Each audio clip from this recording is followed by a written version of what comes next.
Welcome to our channel. Today we how to withdraw from your credit union using debit ATM strategies, detailed guide step by step clearly. Locate the nearest ATM that is part of your credit union's network. Ensure your debit card is within reach. Insert your debit card into the ATM slot, making sure it is oriented correctly. Wait for the machine to prompt you to enter your personal identification number, or PIN. Enter your PIN carefully, ensuring no one is watching.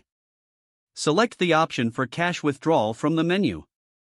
Choose the account type from which you wish to withdraw, typically checking or savings.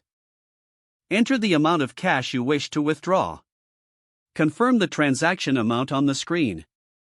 If prompted, select whether you want a printed receipt or not. Wait for the ATM to process your transaction. Retrieve your cash from the dispenser once it has finished processing. Take your debit card from the ATM when prompted.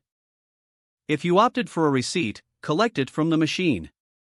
Ensure you have all your belongings before leaving the ATM. If you encounter any issues during the transaction, follow the on-screen instructions for assistance. Keep your transaction slip for your records if you chose to receive one. Consider checking your account balance online or via your app after the withdrawal to ensure accuracy.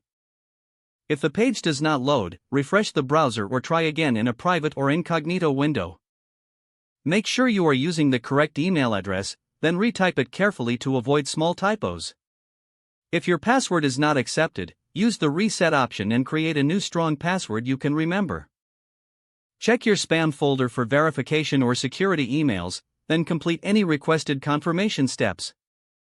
Enable two-factor authentication if available to improve account security and reduce unauthorized access risk. After signing in, review your profile details so your contact information and settings are accurate and current. If you see an error message, note it down and try again after restarting your device and internet connection. Log out when you finish, especially on shared devices, to keep your account and payment information secure. If the page does not load, refresh the browser or try again in a private or incognito window. Make sure you are using the correct email address, then retype it carefully to avoid small typos. Don't forget to like this video and subscribe to our channel for more step-by-step tech guides.